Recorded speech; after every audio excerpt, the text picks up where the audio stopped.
Gazy Fugazi, it's a wazi, it's a woozy, it's a fairy dust. It doesn't exist. It's never landed. It is no matter. It's not on the elemental chart.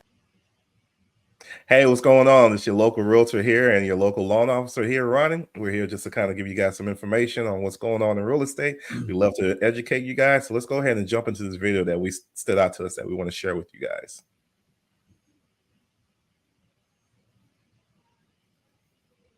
All right, this should be playing right now. There we go. Beautiful. Here's a real estate tip for everybody. It's going to change your life. Before buying a vacation rental, make sure you check with the HOA that you're allowed to have a vacation rental. I could easily rent this for between $1,500 and $2,000 per night. I'm like easily pay for my mortgage the whole year, just renting out like 1 month, right? Then I find out that the HOA says 30-day minimum. And I was like, well, they're not going to know unless I happen to live next door to the HOA president. There's no way anyone's ever going to know. And I'm standing out there and the next door neighbor comes over. Hey, I'm, whatever, Bob, HOA president. And your grass is looking a little long over there. And I'm like, no, I got that HOA president. Yep. I got a question to ask you, Ronnie. Have you ever run into this scenario with a client where they're saying, hey, man, this would be a great opportunity for me to purchase this home, but I plan on renting it.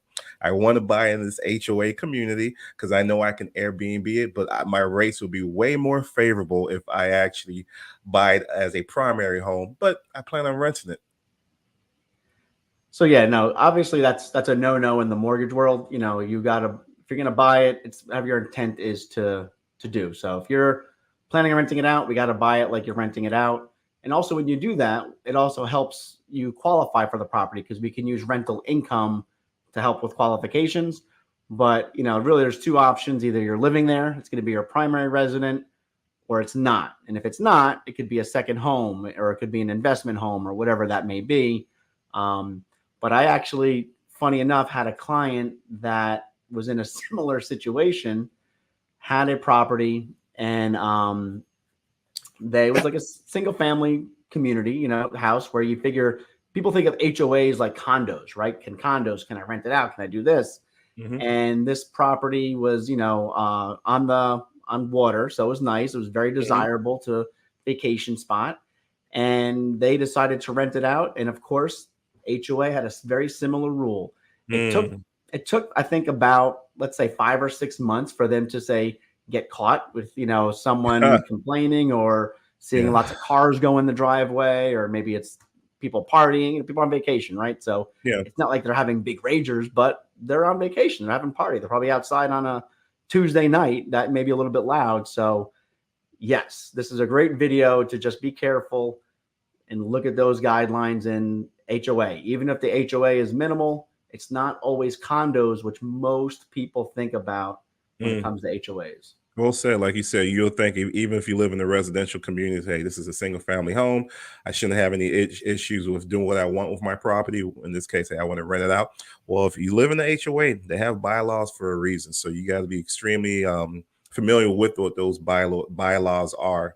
Now, going back to the question I asked earlier, so after a year, are you able to rent it out, or do you have to, if it's a primary residence, like is there a minimum amount of time as a homeowner, primary homeowner, to where you can actually entertain, say, hey, Ronnie, it's been a year, I want to go ahead and rent this out. Am I in my legal rights to do so? Yeah, so a lot of programs per se don't say you need to live in it a certain amount of days before you can start changing to investment property. When you buy a property, typically it's the intent. So when you're on closing day, what's the intent of this property you're going to be using? And it's like, I know I intend to living here.